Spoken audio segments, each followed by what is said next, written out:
This is the 18th season of Bass Talk Live.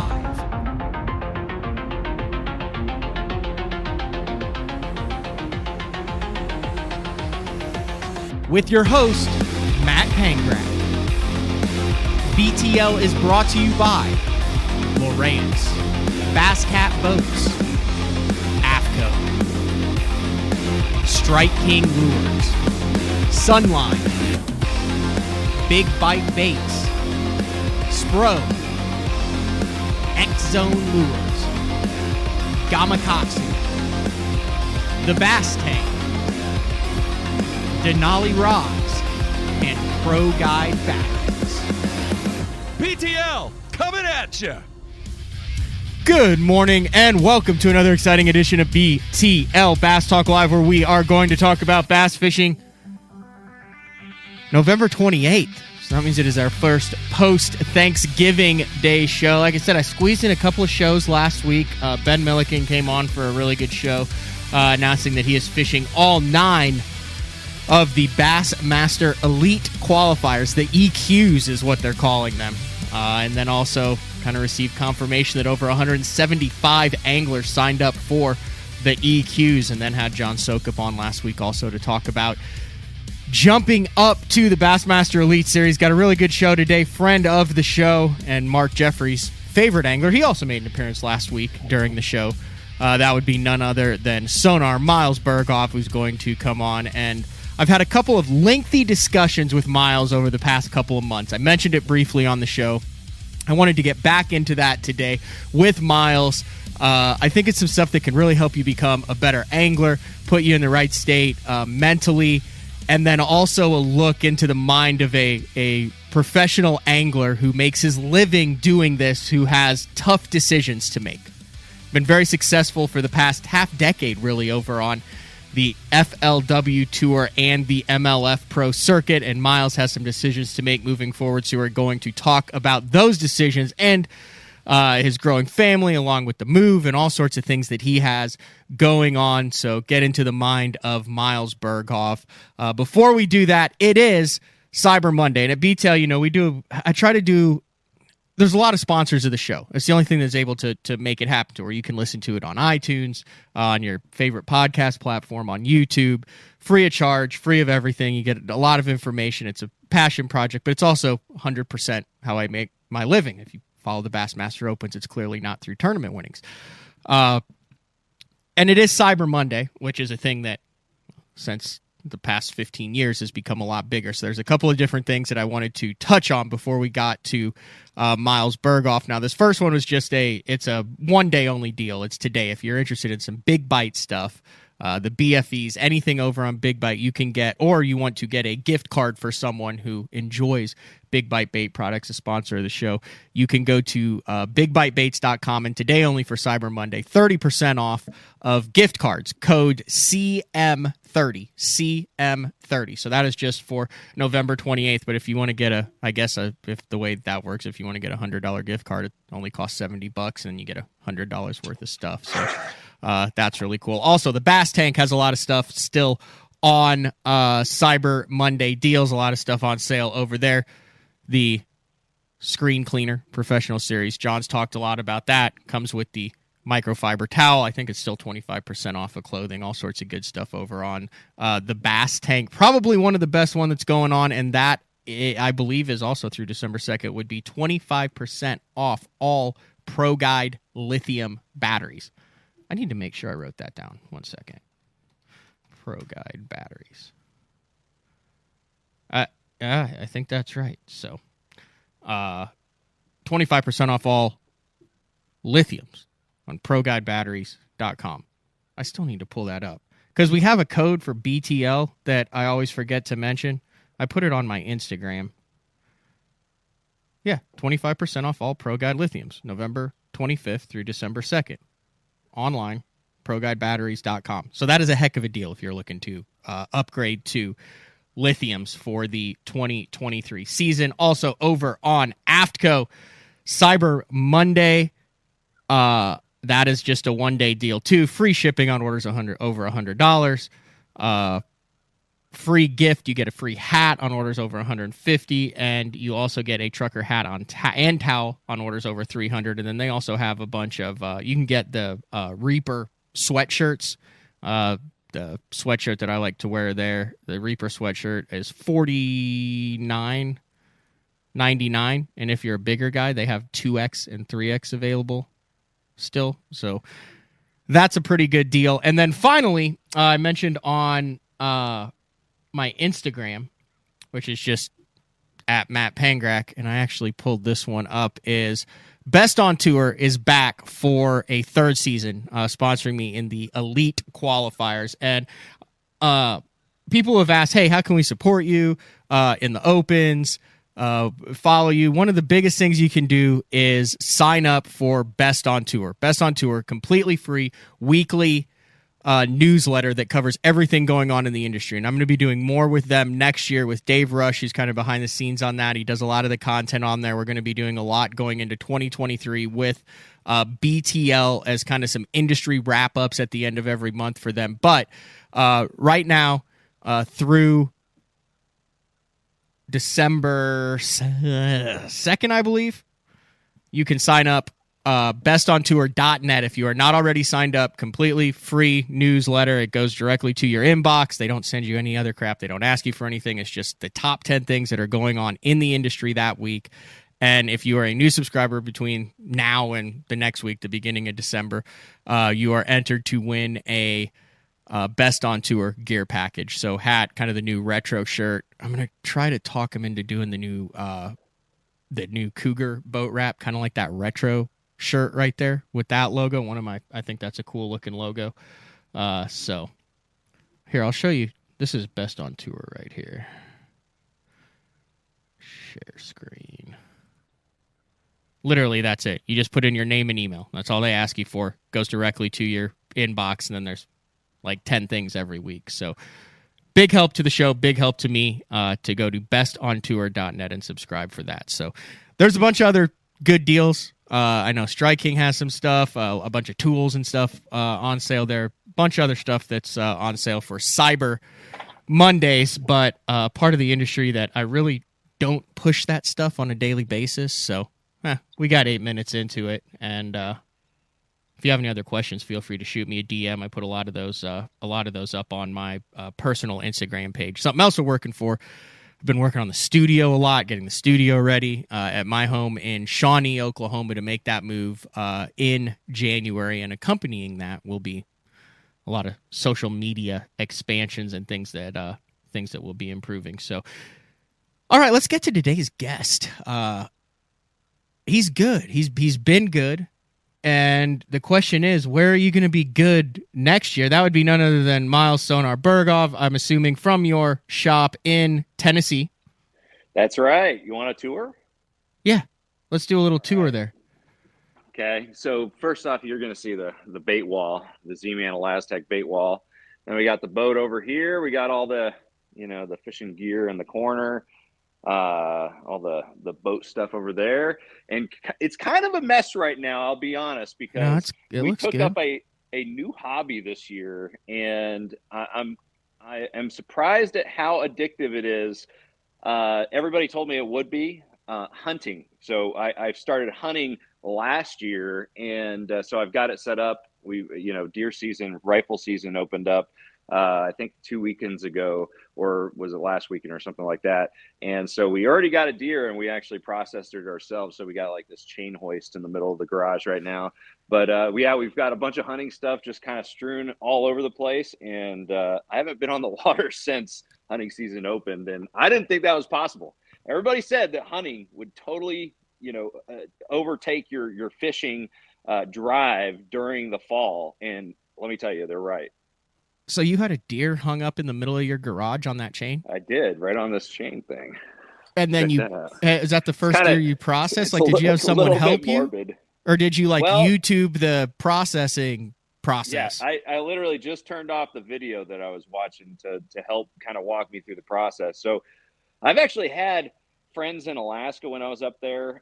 Like this year, a friend of mine got a Sitka blacktail. And so I helped her process that deer on the dock in Alaska just to kind of learn. And it's really not that hard of a process. And I started this for the to get the groceries, and so I wanted to make sure that I did the whole process myself, start to finish. And man, it's really super rewarding. What's the island up in Alaska that they deer hunt on, but it's got like the most grizzly bears on Earth on it? Admiralty. Well, Admiralty Island is the one that has the most brown bear per square mile. There's a bunch of different, but that may be old data, because I'm seeing a tremendous amount on Burghoff Island, and then of course you got Kodiak, which is a totally different beast in its own. And then there's other islands that just have black bear, because they won't live together. So black bear and brown bear will not live on the same island. So you've got like, Prince of Wales and islands like that just have black bear. Huh. Okay, explain to me. So you just got into it. I am not a hunter. I've talked about that. I just was one of those things that I never had anyone that got me into it, right? When I was younger, Right. My dad wasn't a hunter. What is the draw for you? Because so many of the top anglers and so many anglers are, and I understand there's an outdoorsman quality to that, to where you hunt, Right. you fish, you grew up like that, but you didn't. You said you just got into it. What is the draw to it, in your opinion, as to why so many of the top anglers are also completely eaten up with the hunting? And is there a parallel there? There's definitely a parallel. I think it's a little bit different. Like, I love fishing for the competitiveness of it. That's why I love tournament fishing so much. Being in the outdoors is a big component of that.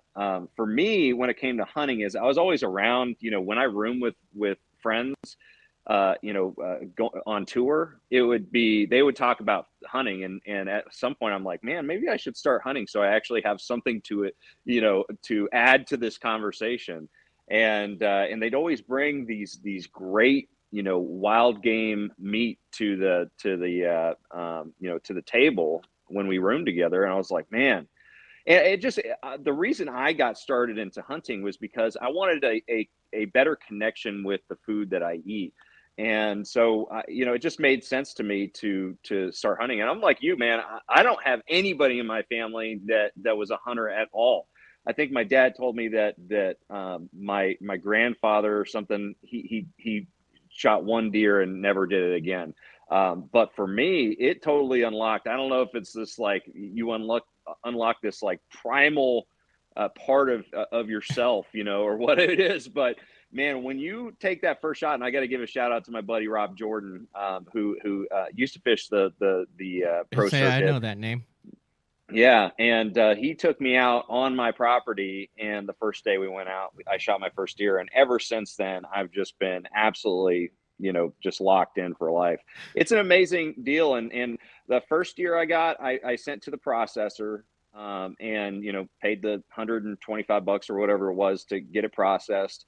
And the second time, I wanted, from here on out, I wanted to go ahead and process my own deer, my own game. So I've already gone turkey hunting. Got my first turkey this year. It's hanging up on the wall. I see it right there. Yep.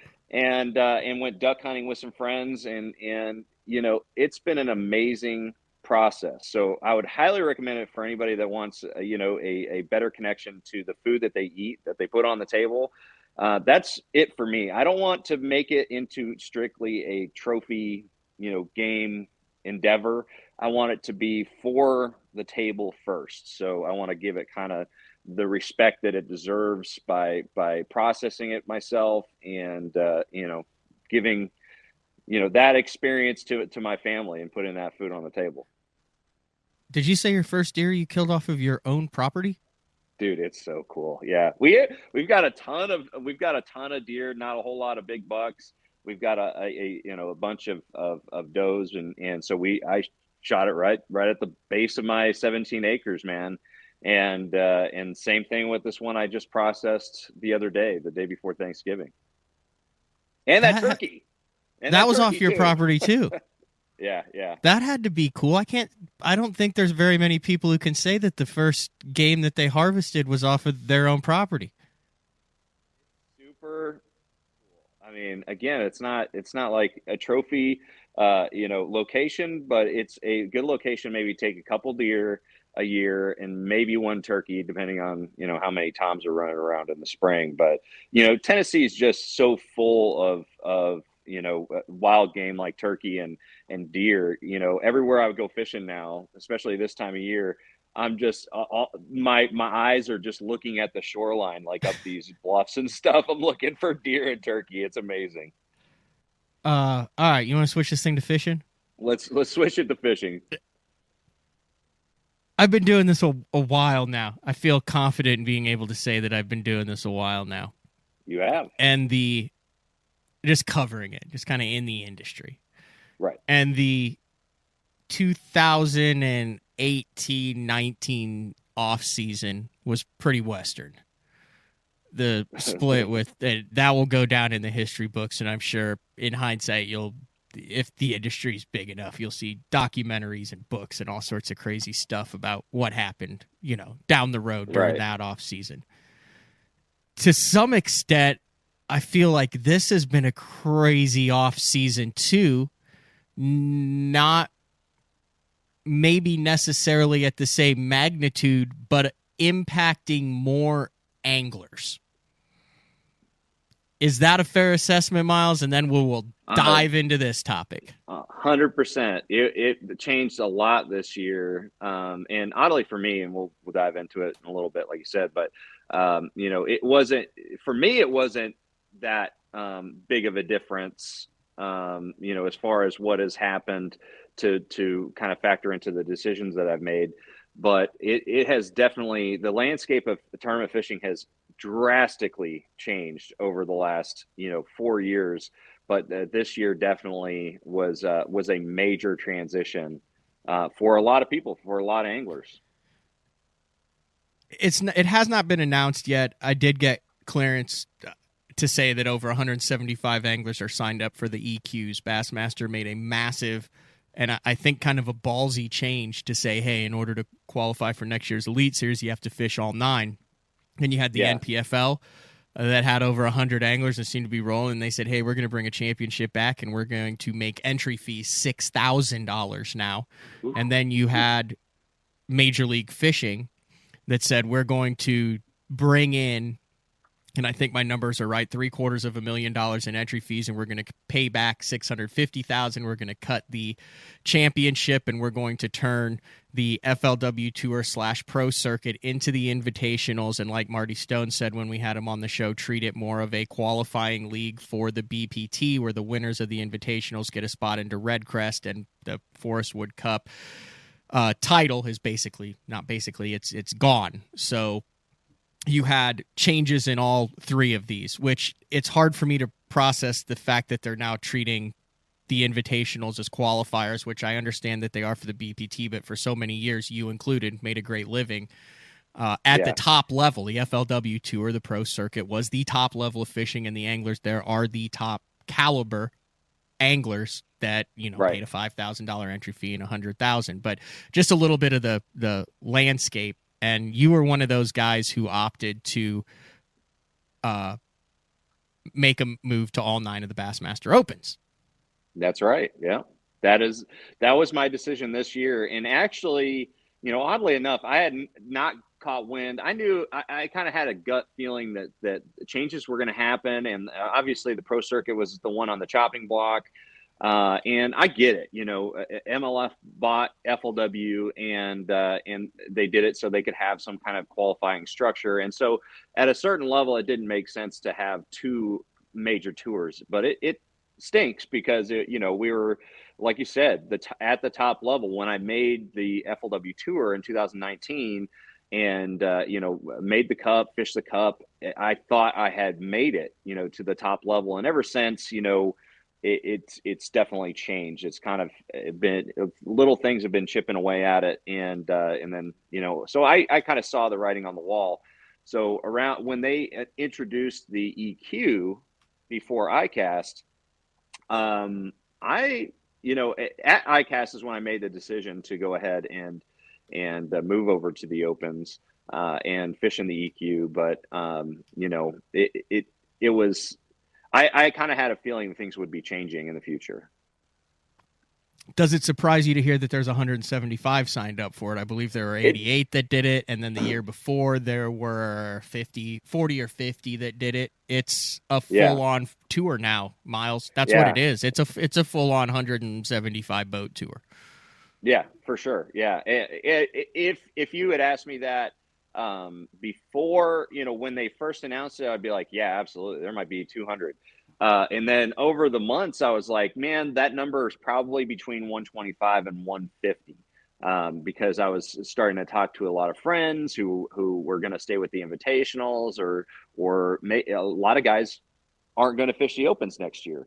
And then, when I ended up hearing that number, 175 plus, I was surprised, but not really that surprised. I think that Bass made a really, really good move to introduce the EQ. I think that to make the Elite Series, you really have to, be a well-rounded angler, and also be prepared for such a time draining schedule, if you want to put it that way, and such a financial responsibility, and so I think that it's a really good thing to have people fish all 9, to be prepared for what is fishing at the tour level, which is very, very expensive, and it's a lot of time on the road. And I don't think that the one division and you're fishing the top, if you finish in the top 3 and you're in, I don't know if that's the best test for an Elite Series career. I don't think I've mentioned this on the show. This blows my mind. You did the same thing I did, Miles. Mm-hmm. You put in $7,200 for your deposits. If you go to the Opens resources, there's register, tournament registration and schedule, Opens overview, Opens rules, Open sponsors, Open EQ information, tournament off limits and balance due date. There is no payout. There are over 175 guys that signed up for the Opens EQ, $7,200 deposit, $800 for each event, $1,000 due before each one. We don't know what the payout is in 2023. What are we all dumb? Is it in good faith? No, is that something that hasn't been brought up? In what other universe, galaxy, world do you commit that type of resources without knowing what the return on the investment is? We are dreamers, man. It's all about that dream of getting to the Elite Series and the Classic. I mean, that's just shows you how much value people in the sport put on those two platforms. And so the payback in the entry fees are not even really factoring into this for me. Not because I have a ton of money, but it's just because the Fish the Opens. The only reason I'm fishing the Opens is to make the Elite Series and eventually fish the Classic. And so I'm not thinking about the earnings that I'll make next year. Like in the pro circuit, I was always like, I should be able to make at least this much, so I do make that, I'm thinking about that balance between entry fees and payouts. But for the Opens, it's really just all about, making the Elites.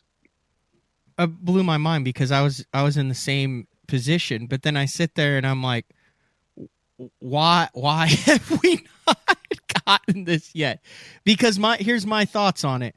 Ideally, if you're going to reward consistency, which is the top 9 overall under the current payout structure, which it's been, and I don't know what they're going to do, and I might do a little bit of lobbying. I want to get your thoughts on this here, but if you could you would qualify in the top 9 this past year with a 53rd place average. So you could qualify for the Bassmaster Elite Series and never cash a single check. Now, if they're asking us to dedicate $16,200 and $30,000 to $40,000 to travel around the country, put our livelihoods on the line to fish these elite qualifiers, I would like to see that payout go down. It's obviously focus now on qualifying for the Elite Series and not making money. So I would like to see, if there's additional funding, if there's an additional resource, a deeper payout into the field instead of that top-heavy top 40, because we're not here to make money. There's 175 of us, like you just said, Miles. We're here to chase the Classic, to qualify for the Bassmaster Elite Series, alleviate some of that pressure by taking any of those funding and paying deeper down the field. Because if you're doing it to make money, that's first, second, or third. That still stays the same. But if you could have more break-even events, more $2,000 to $3,500 checks down when you're finishing in the top 25 or 30% or 40% of the field, then that kind of parallels with what you're seeing of the other professional circuits and helps alleviate some of that pressure to where, if you do finish in the top 50, if you're in that top, then you do at least break even in it. That's just my thoughts on it. If they were emphasizing top fives, top tens, and wins, then yes, keep it top heavy. Say, guess what? You want to cash a check? Then go bust a freak show bag. But if they're saying consistency, top 9 makes it, we're trying to build Elite Series, guys, pay deeper into that field, alleviate some of that pressure. And like I said, all these guys obviously have the funding now to make it through the year. And you're not doing it to make money. And they're saying, well, if that $2,000 check is so important to you, then maybe you shouldn't be fishing the EQs. But are you on the same page with me here on that? 100%. Yeah, I would love to see, that's the hardest thing about going to the Opens is having to finish in the top 40. And when I was fishing the Opens, I fished the Opens for several years. I had so many, 40 something place finishes, 41st through 45 or something like that, and missed a check. And you're talking about out of like 225 boats or something like that. That's a good finish. Like on any pro tour level, you'd be making a $10,000 check. So it's, I would love to see him go down to like 60th place or something like that, even though you're not going to be making be able to make a living, with those type of checks down in the, 60th place or whatever. For the guys that are fishing the EQ, getting just a little bit of money to be able to break even for that event would mean a lot. And I understand the theory of if you can't afford it now, you won't be able to afford it on the Elite Series. But I think there's a happy medium where you're valuable at that open level, and depending on the emphasis that Bass is going to put on the open level, their word I believe was enhanced coverage of it. Right. But your value does increase once you do make that Elite Series, once you jump into that top 103 or 100 or whatever it's going to be in 2024. So I mean, I fall into that category of a guy who can swing it in the Opens, obviously, but would have to hustle and work for sponsorship for the Elite Series. And I don't think that you should have to put Elite Series money behind the Opens before you get to the Elite Series. There's a happy medium there between. Right. Do you see what I mean? Like, I mean, the deals you work with it. I mean, the top level, a little bit more rewarded than the open level. Absolutely. Yeah, I completely agree. Do you know if they're letting 225 or 250? I heard it was 250. 250? Okay. Yeah, I heard it was 250. It'll be interesting to see how many fish all 9. The other thing is with the without being able to make the Elite Series through the divisions. They're now divisions 1, 2, and 3 instead of Northern, Southern, and Eastern. What I believe you're going to see is the 70 remaining spots. Obviously, you're going to have guys who traditionally have gotten in. They're life members. They finish in the top 20. They're just going to continue to fish that division. But I think you're going to see a lot more high-end jackpotters who are going to be chasing the money at the top and the Bassmaster Classic qualification. And since they can't make the Elite Series now, you're going to have the real serious guys that jump in and say, yeah, this is my lake. You follow Oklahoma, and I'm going to pony up because I think I can make money there. So I think a lot of those checks are going to be taken up by locals who are really hard to beat. Yeah. I mean, let's be real about it. It's probably going to be the Opens. Generally, you're essentially investing in your future for an eventual Elite Series berth. That's what it is. It's not to make money. Fishing the Opens, they're going to be a lot of fun, but they're also probably I would think that overall it's probably going to be one of the most competitive circuits this year of all time. It is going to be extremely competitive with 175 plus guys. Man, it is going to be crazy, but you still have to catch them. It doesn't matter how many guys are fishing. If you fish like I did this year, you're not going to make the elite. So it really doesn't matter. When I heard that number 175, I was like, it doesn't matter. There could be 300 guys fishing. The point is that you have to perform. And if you don't perform, if you don't catch the fish, it doesn't matter if there's 20 guys fishing, in the EQ or that 175, man, you're not going to get in if you don't perform. So bring it on, man. I'm ready. All right, we're going to take our first break of the show. When we come back, we're going to build on that topic: performance, catching fish, getting into the swing of things, working on yourself, being realistic with yourself, realizing what you're sucking at, and making tangible changes to get better, to move past mental blocks, to put more fish in the boat, and to be able to fish at the highest level that you feel like you can fish at. So it is Monday, post-Thanksgiving, Cyber Monday, here on BTL, November 28th with Miles Burghoff. We will be back right after this. Your key to better fishing this season is Elite FS, now available at a new lower price. Get Elite FS9 today for $9.99, and we'll throw in a C-Map reveal chart, our premium mapping solution, for free. Elite FS works with all state-of-the-art Lowrance sonar, from chirp, side scan, and down scan imaging with fish reveal to high-resolution active target live sonar. Elite FS9 and C-Map reveal. Offer ends August 31st. The new Puma STS has been redesigned from the ground up. With the angler, design, function, and performance in mind, nothing on this new offering was compromised, and the only thing carried over from the previous version is the name.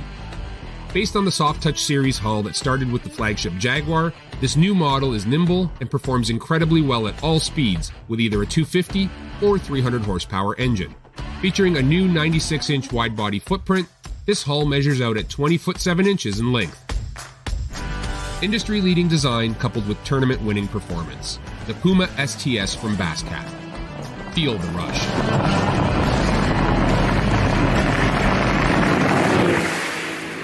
Hey guys, Gerald Swindle, representing the AFCO Hydronaut. This is the jacket I love wearing when times is tough, and I'm talking about the weather, not the fishing. The jacket, what I like, I got a double cup right here. I can seal up the bottom of my jacket, because when you're fishing, you're holding your arms up, you're bad about getting water that runs downhill. Everything bends good. I'm long arm. Look, it fits very comfortable. My arms is flexible. I've got the speed hood on, pouring down rain. I can get everything zipped up. One thing they did is they made plenty of pocket space. If you ain't got enough pockets in the Hydronaut rain suit, you just got too much stuff. From the water membrane, that's 30K, baby. 30 times the reason you ain't gonna get wet. Super warm. If it's cold in the wintertime, you put on your Hydronaut, you're gonna be a much more comfortable person. If you don't want to just look sexy at Dairy Queen, wear your Hydronaut. We got it from small to 5X. Most rain gear does not come in that many sizes. You got waist adjusting straps. We can make it fit you. No matter what the environment is, we want you to be comfortable. We want you to be dry. You gotta check it out. It ain't gonna let you down.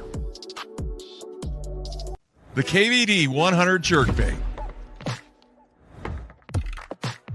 15 different colors. A perfect combination of roll, wiggle, and flash. Increased castability. 3D eyes.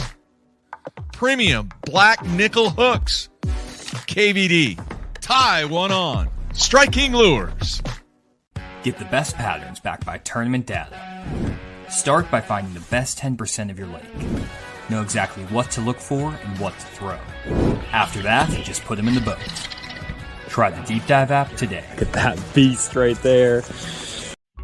Elite Series Pro Daryl Gleason here. My Pro Guide batteries keep me going on those long tournament days and long practice days. Always plenty of juice, never fail. The best part about Pro Guide batteries, it's the people behind the company. They have over 40 years experience in the battery business, keeping all of us fishermen out on the water longer, catching more fish. Check them out at ProGuideBatteries.com. What's up, Bass Talk Live fans? Brandon Polnick here. And ever since I won a couple Bassmaster Elite Series events on X-Zone Lures, I've been getting a bunch of questions of what makes them so special and different. And really, the truth is, it's in the details. The little details, things like no cheap fillers in their plastic. That gives you more lifelike action, more realistic and vibrant colors. But don't just take my word for it. Go to www.xzonelures.com and check them out for yourself. All right, welcome back. BTL on a Monday with Miles, Sonar, Burghoff, and I'm getting texts as we come for new Cyber Monday specials. One just came in. I'll have it up on my social media too. 10% off Beatdown Outdoors mounts. That telescoping mount. Had the guys from Beatdown in studio last month, and I think it's the next power pole deal. I think it's going to save backs. I think within a year and a half, I think pretty much everyone you see will have a telescoping mount on the front deck for their forward-facing sonar of choice. But 10% off.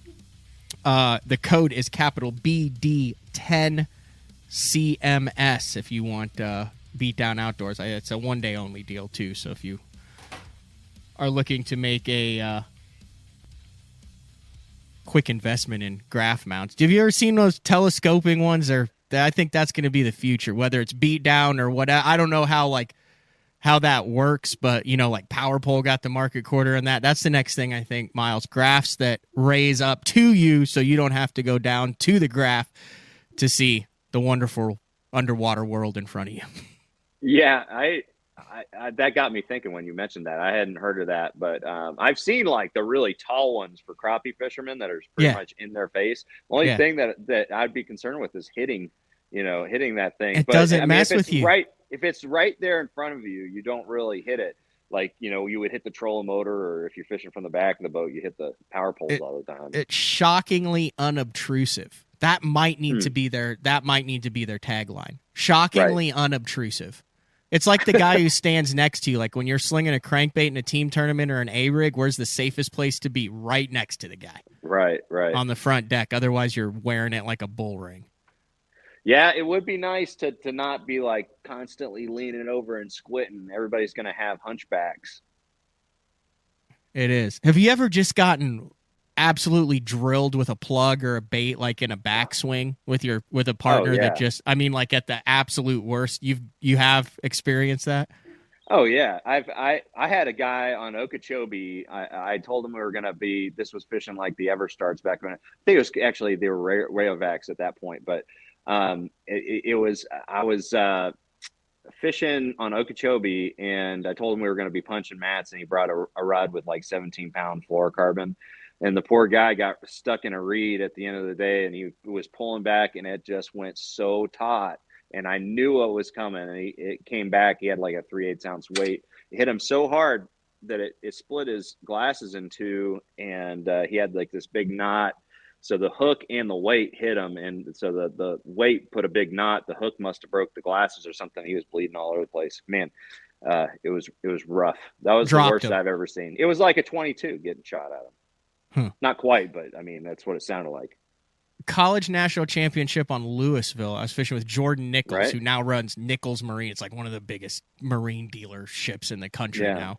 You were fishing those back then? That's awesome. Lake awesome. Louisville with one of the years that I fished anyway,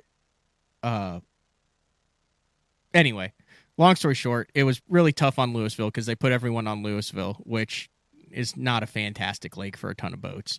Right. And I was so pumped. We caught like a 3-pounder on like the 4th cast of the morning, right next to Sneaky Pete's. I mean, it was such a bad practice that we started on the point adjacent to Sneaky Pete's there. Not a bad spot. And I go up to give Jordan a high five.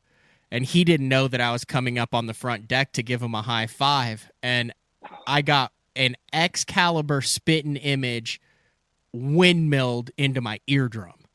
Oh, my gosh. You got so lucky, man.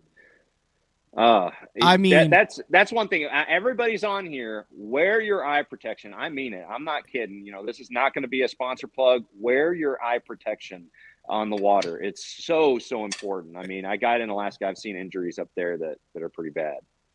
What's the best lens to wear for that? If you are flipping, punching or something, is it plastic or is it glass? Well, I mean, they make if you have a strong sunglass that you use. It's definitely a polycarbonate of some type. Like I've been wearing the Wiley X's, and they've got great, eye protection. They're rated for, they have that whole thing at like expos where they have this big heavy metal spike that you shoot through a tube and it doesn't break it or anything like that. And this year I'm going to be wearing my buddy Lewis Wellen. He has a company, Torch Eyewear. but those are polycarbonate too. And I think that those are the best. They do scratch, that material does scratch more than glass, but man, and I think most companies nowadays have a pretty good glass formulation too that are pretty strong.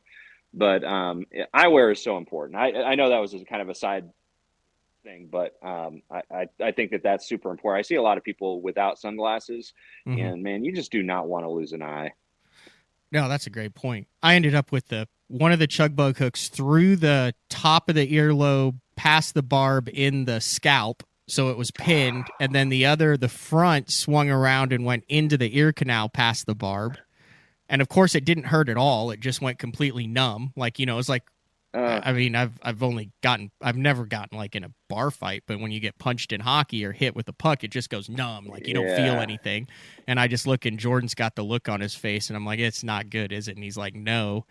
And it was ironic. So that was Wade Middleton's deal, and it was Wade and Kelly Jordan and Jeff Crete, and Kelly had to do the line trick twice. That was the first time I'd heard of the line trick. We idled right back over to the dock and was like, "Hey, look at this kid's here," and it was just dripping blood. Man, that's brutal. I don't know how we got onto that, but how did we get onto that? We were talking about Louisville, I guess. No, because I was talking about Windmill getting hit with something. I can't remember now, but everybody just wear your eyewear when you're fishing. Oh, no, we were talking about getting hit and how standing close to each other because of the graph mounts and all. That's right. That's a long stretch. Way more of a tangent on that than we had to. Who knew Cyber Monday would lead to that discussion? But one of the things that I admire about you, Miles, is you're a very, thoughtful angler. Like, you do things with intention. And I think it's very easy to go years and years and years and either feel bad for yourself or beat your head against a wall or not really analyze why you're doing and what you're doing and change it.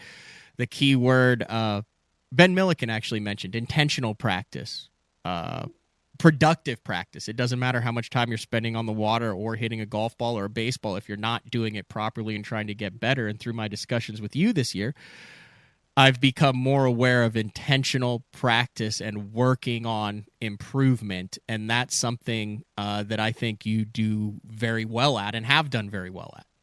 Yeah, thank you, and I think that is so important. Is like everybody wants to just go out, and you think that fishing is enough, just going out there and fishing, but the process is what I kind of compare with or put on the same level as intentional, so that term intentional, I think, is just the process, and focusing on whatever process you need to accomplish whatever goals you're looking to, accomplish.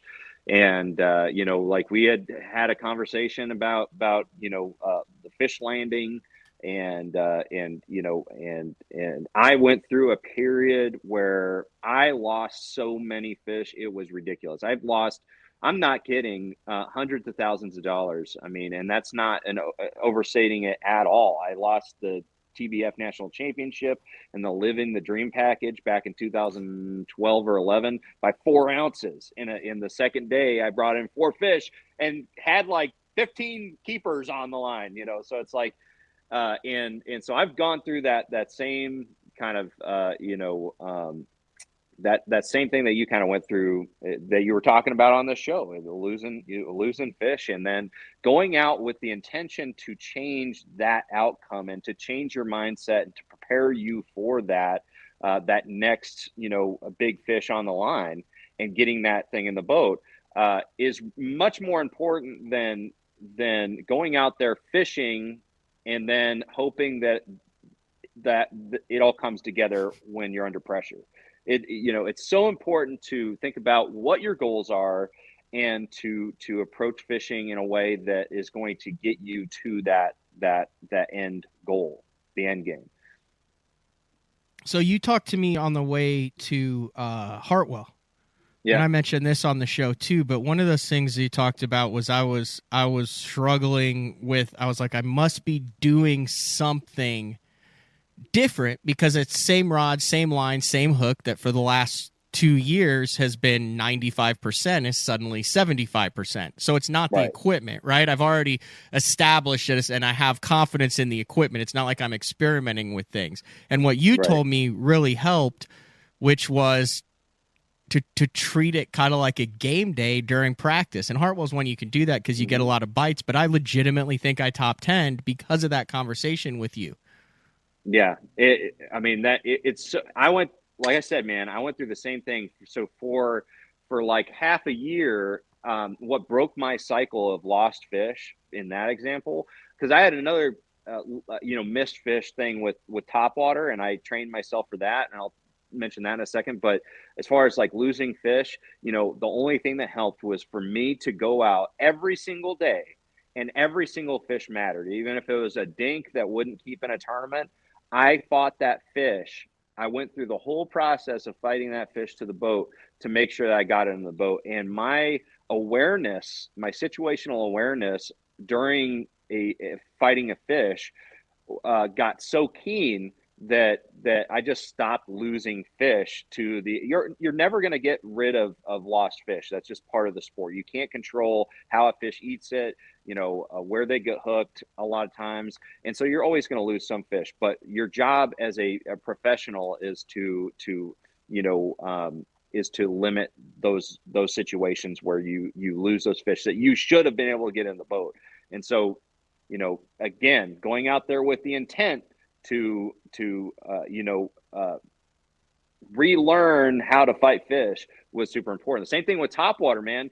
Like if you watch me topwater fish, I still miss fish all the time, but I don't get surprised. Like you'll never see me jump at a fish unless it was like right next to the boat. I'm reeling in the bait. I'd probably jump then, but I had to train myself for an entire year because back in Florida when I was living there, I was fishing a lot of toad baits, and those things would just get creamed on the surface, and you set the hook right away.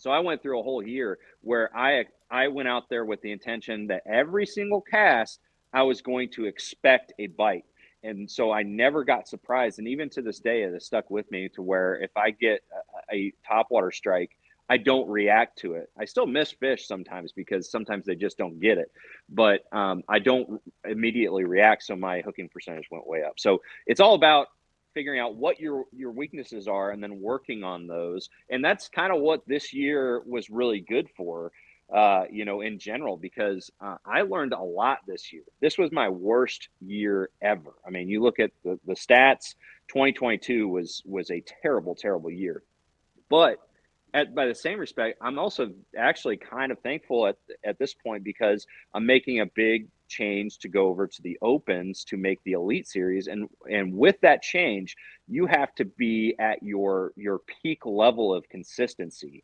And that's something that I needed to learn this year. So I almost feel like it's meant to be like that switching to the Opens this year was kind of meant to be because I learned so many lessons this year that are going to be helpful for me to stay consistent, in the EQ this year to hopefully make the Elite Series this year or, 2023 or in the next few years. We talked about the losing fish, but afterwards my mind started racing, and you could apply that same thing to tournament preparation. If you think about it, you have 16 mornings for the Bassmaster Opens. You fish so many mornings. How many mornings do you lackadaisically get your stuff ready? You get on the water whenever. That's a big part of the mental. So I also started preparing where I would take practice days and fun fishing days and prepare like it was a morning for the Open in the last 2 or 3 of it to get on the water, to make sure everything was dialed in, to go through that process, because that's a foreign process. You only get 16 of those opportunities if you're on the water 100 days a year. It's not that many. So the more you can make that comfortable, you can take it into decision making. You can get on the water for a fun day and you can say, all right, it's 10 o'clock now. Here's my goal by 1 o'clock, and you can make conscious decisions instead of just going down the bank or giving up when the bite gets tough. You can do it into lake breakdowns. You can take that same mentality for fixing, quote unquote, the lost fish and apply it to all the different aspects of your game. And I think that is the way that some guys get, this is like kind of an epiphany that I've had, that you can get into the groove at a time of the year when you're like, man, I need to fish these tournaments to get into a groove. Well, then your tournament's a quarter of the year, a half the way over, and you're already screwed in the points. But if you could get into that groove at the beginning of the year or during a break before the next stretch of tournaments, you're so far ahead of the curve because there are other guys who are doing that. Yeah. No, I agree, man. It really comes down to being real with yourself on what you need to work on, and then going out with, again, that intention or focusing on the process of getting better at that one thing. And diving into this year, for me, it was I tried a lot of different things, and really what it came down to is refocusing on the process. I had flip-flopped my priorities list in competitive fishing, and I went from focusing on the process of catching fish, that very next bite and each tournament day, to focusing on like what results I wanted. And when you start focusing on the results, that is a very ugly, dark place to be, because when you don't achieve those results, it just snowballs. And and that's exactly what I experienced this year. Is I stopped focusing on that intention, that process, and I started focusing on what I wanted. And really what I want is a result of what I do, the process to get to that. So that's kind of the big learning experience this year. Have you ever caught them when you really feel like you're trying, or does it always just seem like when you're on it, it's, for lack of a better term, easy? Yeah, that's the thing, man, is that kind of dives deeper into another level of the process. Is one thing this year that I learned, and I actually hired a performance coach and an athletic coach, Charles Plott. And so he kind of helped me realize this, like right off the bat. Like we had like a couple meetings, and I immediately started to understand what was going on. Is I found out that I don't have another level. I don't have another gear to switch into on the water. Like I'm always shooting for a top 10, to be in contention. And there are some tournaments that you cannot have that focus. If I'm going down Okeechobee and I'm dialed in, I feel confident that I could fish for 5 bites all day, fish slow, methodical, and I'm going to get those 5 bites. I'm going to have a good day because I'm dialed in. Things are easy. But then I go to a place that maybe I don't understand what's going on. I've had 2 days of practice, and I really couldn't figure anything out, except for maybe I've got like 1 point, like Sam Rayburn is an example of that. 1 point or one small pattern that I could do instead of tournament and trying to look for that unicorn that puts you in the zone again. What I found that I need to do is I need to start focusing on what I do have. So that 1 point or that one pattern, focus on that until you start getting some momentum going, and then you can start working off of that. And that's the only way to be true to the process and to be successful. And success is different for every event. Success could be a 60th place finish in a tournament, and that's a key point. I think everybody talks about like fishing to win all the time. That's such a great way to have 100 and something place finish, or get a top 10, or possibly win.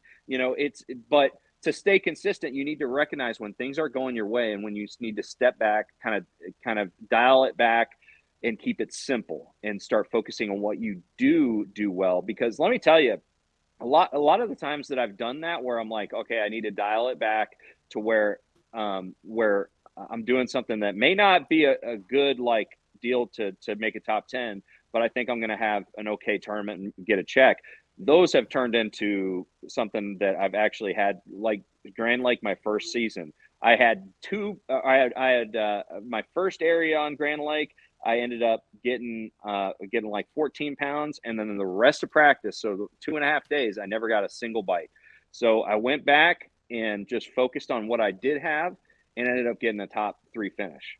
And so, but if I had just kept that gear of just covering water, throwing power fishing tactics, and hoping that I run across that unicorn running around, I would have never, ever I probably wouldn't have caught a limit in that tournament. So I don't know. That's one of the things that I learned about my fishing this year.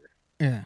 I didn't realize that was your first top 10 in your rookie season on the pro circuit. And that was when I was filling in as the co-host with Travis Moran. Yeah, at Grand there watching that. I think I located.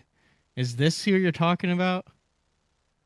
He does golf and fishing. A lot of Master. No, the mental game with Charles Plott. It looks like Roy Hawk with a little testimonial down there, and it's golf and all sorts of stuff. He's got a bunch of guys. He's good. The one thing I've learned about performance coaches is they're not giving you anything that you don't already have. They're not telling you something that you don't already know. They're giving you the tools to recognize what's most important in your mindset. And so it was like immediately, they don't have the golden ticket, right?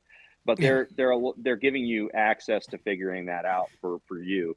And that's exactly what I needed this year. I needed to relocate, my process and what was most important.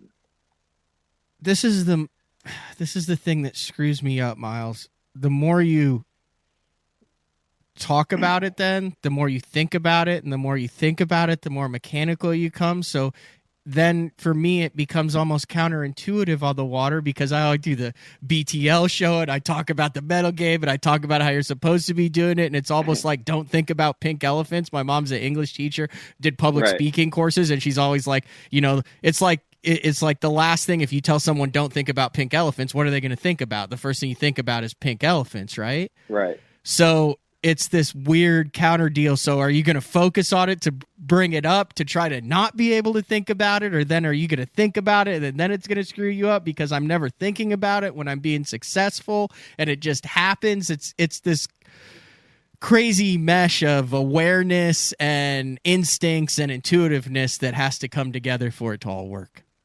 Yeah. Or I'm just screwed up and just really have a lot of thoughts running through my head at all times. Well, I don't think that being over analytical is very helpful in a lot of situations, and in some situations it is. You just need to be, you need to let yourself be the fisherman that you are. If you start taking focus away from who you are as a competitor, as a fisherman, you start getting into somebody else's wheelhouse, and you put yourself completely out of it. So you just got to be true to yourself. Focus on your process, not somebody else's. And as long as you're creating action, you're going out there and trying to get better at something, you just have to be real with yourself and realize that you're going to fall flat on your face a lot of times. I fished 8 different divisions of the BFLs, a bunch of different divisions of opens or Toyotas. And so Holy cow, you did. Yeah. And I've fished, I've fallen flat on my face so many times. This year hurt the most because I felt like I had a lot, in the moment, it felt like a lot, but at the end of the year, man, it's like, man, those are going to happen. If you lose your kind of your way and you start focusing on the wrong things, those are going to happen. And even when you're focusing on the right things, you're going to have bad tournaments, you're going to have bad days, and you just need to take it as a good thing. Because the only time that it's a true failure is when you end up quitting. And I will never quit. And I know you won't either, Matt.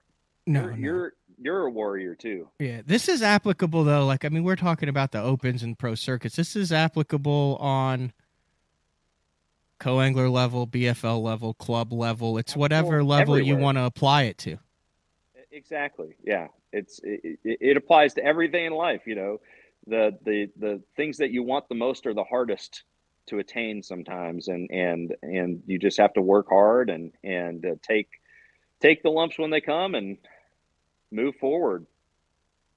This is interesting off topic. Joel Scott says all the fishing competitions are fixed, lead weights, filling up fish with other fish. I will say this, in the hundreds of tournaments that I fish from the local all the way up, and I have never gone out thinking that I'm fishing behind the 8 ball and that people are cheating. That never crosses my mind, as particularly with BASS events. Like, it's not even a thought. Never. For me. Is it for you?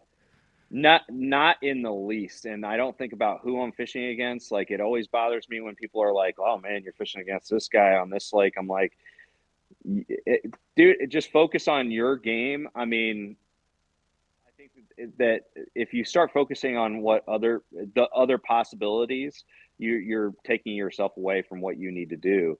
And I don't know. I never, maybe I'm naive, but that never comes into my mind either. I just go out there and focus on me, what I can control, and just go fishing, It's and I don't interesting. know how rampant that is. I feel like in Oklahoma, a lot of the smaller stuff kind of takes care of itself. I don't know if that's the case in Tennessee too, but it's issues get Deer season. issues get resolved. Yeah. I don't know. All right, let's take a final break. What's that? Go ahead. No. I said I've been getting questions about the whole walleye, the whole wild walleye scandal so much lately. It's been crazy. That went totally viral. Right. Oh man, it was a black eye for the sport for sure. Yeah, I guess it is. I guess it was. I never looked at it like that because I differentiated the walleye and the way they caught him and the way that it was handled on that. But if you're outside of the industry and that's the only thing you see, I would assume you would then apply that across the board. I never thought about that. We do, because we're bass fishermen. Right. We make the comparison or the differentiation, but other people do not. Like they've actually seen it, and they asked me, and I'm like, I have no idea what they do in a walleye. I think it was ridiculous, in general, and it was a really bad thing. But I get that question from a lot of people, unfortunately. It really sucks. Sponsorship wise, as we wrap this up, same, new, what do we have going on with Miles Burghoff for 2023? All new, or all the same, actually. The sponsors that I have, I've been so fortunate over the last 4 years to have such a great, loyal, sponsor portfolio. All of my sponsors are going to be sticking with me for next year. They're all very supportive, so I'm very, very thankful for all of them, for sure, because it is a step down going to the Opens. I mean, make no mistake. It's no longer, I can no longer be considered a tour level angler, fishing the Opens. And so for them to be so supportive going back to the Opens was really, really special. You have a wall of Z-Man behind you. Yeah. Have you figured out how to use that new Mini Max yet? Like the best time for that? I like it in the fall. Okay. On Chick, we get a bunch of like little shad in the backs of creeks, and usually I just throw that Z-Man minnows, the 3-inch swim bait. But that little Mini Max works great too. Anytime you got little bait fish that you're focusing on, but it is not a finesse chatterbait. Like, even though it's small, it's got a big stout hook on it, so you still use like 15-pound test on it, and you're still power fishing. You're just toning down the size. The other bait that I feel like is extremely versatile that they've come out with over the last couple of years is that big goat. Yeah. I got a whole row of the Billy Goat. You can do anything with that, right? Swim jig, flip, pitch, football jig, any type of trailer. It's great as a toad on the surface, even though they got the new goat toads. You can put it on the back of a buzzbait. It does everything. It's really super versatile. It's interesting how long that Elastec has been around. I remember it when you're younger and what Z-Man has been able to do to turn that into a viable product and oh my gosh, mitigate it's hard stuff to work with, and they've done such a good job of making it usable and user friendly over the last 10 years. Yeah, when I first started working with them 8 or 9 years ago, they had a bunch of different baits that they made with the Elastec that were primarily, let's be honest, kind of knockoffs of traditional shapes and sizes of baits. They had like split tail. Yeah. But nowadays they recognize that because it's such a unique material, they needed to change the way that they design baits. So they've got a lot of baits that are just so fine tuned for that Elastec material that I mean, everything in their product line nowadays I pretty much use, and are the exclusives within that category of bait that I use on the water, because they put so much thought into the material versus the design. It's closed, but this is a 2004 chatterbait. Ooh. Thrift is on the front. It says winner of the Southeast Stren on Lake Okeechobee, but it's got the Elastec twin tail in there. That was like their first kind of plastic stuff, wasn't it? Was that twin tail for the chatterbaits? Yeah, That's the first time I remember hearing about it. They started off as I think making skirt material in the beginning. Yeah, and then they got the chatterbait, and that kind of exploded everything. And you're gonna have a kid right in the middle of the season too. We haven't. Oh man, I was hoping we'd get to that. Yeah, so I've got a baby girl on the way. Katie, my wife, and I have a baby girl coming. Riley Elizabeth Burghoff. And man, we are super excited for that. This year, from a competition standpoint, wasn't a great year, but it's one of my favorite years because we got, the news of our first child, coming. So, man, can't wait for that. She's gonna arrive on this planet right around tournament season, which will be, it'll be interesting. But I mean, that's just what we have to work with as tournament anglers, I guess. But yeah, you're gonna win one. It's a given fact. Well, I got to focus on the process, brother. Show one of those goats real quick. All right, let's do it. Pete was wondering to see what it looked like. Also, while you're saying that, I would like to also encourage everybody to go over to Sonar Fishing on YouTube. Very active YouTube that you've picked up on, and have a lot of tips, tactics, mental stuff, all sorts of good stuff. Map studies over on your channel, really good channel with a lot of consistent content out. So there's the goat right there. It's a little hybrid. Yeah, it's considered a grub, but really, it's kind of like a beaver style bait. It's got grub, toad, beaver mix. Yeah. But yeah, it's probably the most versatile bait on this wall in general. But yeah, go over to. I really would love everybody to go check out my YouTube channel, Sonar Fishing. I do 3 videos a week, and so I keep it very active. And I do a lot of. If you guys have questions, I actually go and do videos based on your questions, as long as it's something that I actually have something to say about. So, yeah, love to see you guys on Sonar Fishing. Good stuff. I greatly appreciate it. The most important or most impressive thing about today's show, 1 hour and 8 minutes of you holding your phone out. I know. I put this ladder here. So I could put just rest my. That's why you see me doing this a lot of times. I hunched over because I got this ladder. I got a chain hoist. This is kind of a scary room, actually. Now that I think about it, it looks good. Miles, I appreciate it. Always enjoying when I have you on. Thank you. Mark Jeffrey's favorite angler. Still Mark Jeffrey's favorite angler. Oh, great. He's on a recruiting trip in either Iowa or Wisconsin this morning. I'm not sure which. No, he might be back. He was on it this weekend. I don't know where he is. He's not. He wasn't here this morning, or else I'd have had him stop in. I love that guy. Tell him I said hi. Will do. Thanks, Miles. Thank you, Matt. Appreciate it. All right, that was Miles Sonar Burghoff from his studio in Tennessee. We're going to take our final break of the show, and we come back, break down what is going on the rest of this week and the upcoming month, the final month of shows from the current studio here. It is BTL on a Monday. We'll be back right after this. Have you considered purchasing new electronics for your rig? The type of mounts you choose to protect your investment should be part of the decision-making process. No matter if you prefer 1, 2, or 3 graphs up front, Beatdown Outdoors has a solution for you. Adjustable, versatile, rigid, and made in the USA. What's your ultimate electronics setup? Check out the full selection of Beatdown Outdoors products by visiting beatdownoutdoors.com. Are you looking to install your own fishing electronics? Well, the Bass Tank is here to help you.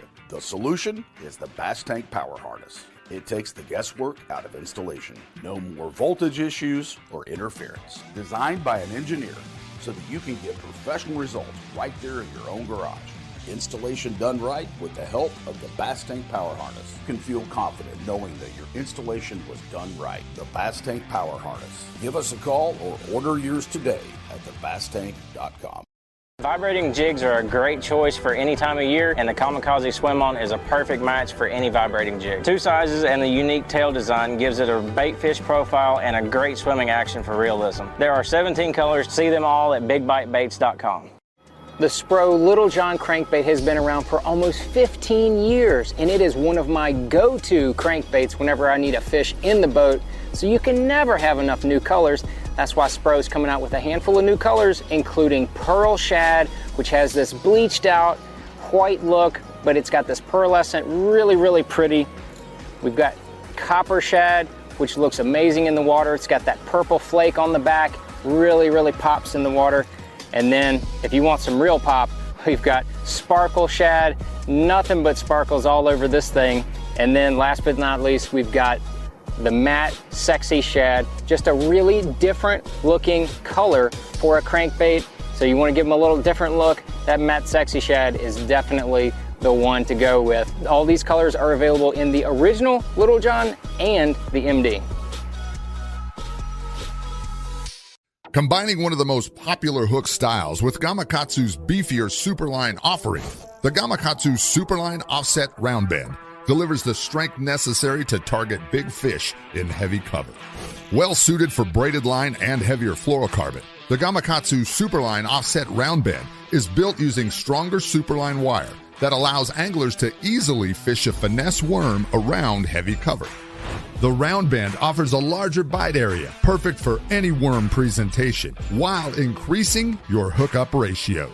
The newly enhanced Z-Bend holds your plastics on the hook longer, reducing the number of pull-offs and reducing damage to plastics. Available in 2/0, 3/0, 4/0, and 5/0, this is the most durable worm hook, designed for heavier lines that hold your bait on longer. Preparation is key to success. And that preparation starts well before you ever hit the water. You're only as strong as your connection to the fish, and your line is that critical connection. Confidence in your line every minute of every day on the water is a necessity, and failure, it's not an option. Sunline makes the fluorocarbon, nylon, and braided lines to give you the strength to guarantee your confidence. All right, welcome back. BTL wrapping things up, going through some of the comments. Pete was asking, what's the weight of that smaller chatterbait? And I wanted to say it was 1/4, 3 1/2, and I was correct. Let's see if I can add this. There it is on OmniaFishing.com. They've got a really cool deal going on with Seth Fighter right now, as far as I think you can sign up and have a chance to win 5 of his favorite reels. I'm actually going to have more information on that later this week. But the Mini Max comes in the 1/4, 3/8, and 1/2 ounce, and it has a beefy little hook in it, but it's tiny. It's very small. So what I have found in the fall, and I asked him Miles about that, is because if you go over to the Big Bite website, the Kamikaze Swim-On, which is quickly becoming the most used trailer for bladed jigs, comes in a 3.75 inch, which is significantly smaller than the 4.25 inch, the original that the Swim-On came out with, I want to say 3 years ago now. So the Mini Max in a 1/2 ounce paired with the 3.75 inch Kamikaze Swim-On is a absolute perfect match for small fall bait fish. And then you can go a step further and trim that skirt a little bit tighter. And the cool thing that I like about the Swim-On here, and I'll add this, is on the Swim-On, a lot of the water, let's see if I can get this right. There's water displacement with the chatterbait blade. That's the main pivot in the chatterbait as far as what allows it to be the chatterbait is the way it hits and oscillates and hits the head. But it creates water distribution, which is why if you've noticed when you have a paddle tail or some other bait on the back of a chatterbait, it doesn't tend to have as much action as if you just have it on a jig head. It's because the water displacement, it goes around the tail, doesn't move as much. The Kamikaze Swim-On, the big bite Swim-On, has those holes in the tail. That allows water to go through it so it catches that water again, so it actually kicks a lot more than a lot of the other trailers. Now, sometimes you don't want that type of swinging act. Super cold water, something where you want something very subtle. But when you are trying to imitate a small fleeing shad, I really like that Mini Max with the 3.75-inch Swim-On. So I didn't plan on turning this into a final segment for tackle, but it is what it is. Coming up this week on BTL tomorrow, a very interesting guest and someone that I have a lot of respect for and has caught a lot of fish is Joel Willard. Northern dude has really chased both the MPFL. He finished in the top 10 2 years ago, did not fish it last year. Fished like 17 tournaments. He camps, he travels on the road, has fished all of the opens for the past 3 or 4 years. And we are going to catch up with Joel and kind of get down and real about what it's like on the open trail for someone who's had a lot of success and cashed a lot of checks. I think one year he did $70,000, $80,000 in earnings and top 10s in all in the top 10 in the NPFL, top 10 in the Bassmaster Opens, and kind of talk about his plans for 2023 and what is or isn't happening. And then on Wednesday, a good friend, traveled with him the last couple years, Andrew Upshaw is going to be on the show, and we are going to talk about the TV side of things. We talk a lot about YouTube. We talk about the podcast. We talk about social media. But when I had the opportunity to go film a crappie TV show and film it, I called Andrew and I said, "Dude, I have so much respect for you now having to go film all those shows." So he has a lot of his eggs in that basket, filming a lot of shows, has filmed a lot of shows. So Andrew will be on Wednesday to wrap things up. And then on Thursday, big announcement, day 4 with the man, Frank Scalish. We will have in-studio details and when Frank will be here. And we will also 95% have details on when the Color 7 will be available. So that's what we have going on this week for BTL. Feels great to be back in studio. Like I said, I don't like pimp the products very much, but they are what allows BTL to be on the air Monday through Thursday. So if you are planning on purchasing something, take advantage of these Cyber Monday deals that are going on across the industry. Big shout out. Thank you to Miles Sonar Burghoff. Looking forward to seeing him throughout the season in the Bassmaster EQs. This has been another edition of BTL Bass Talk Live. We'll talk to everyone tomorrow.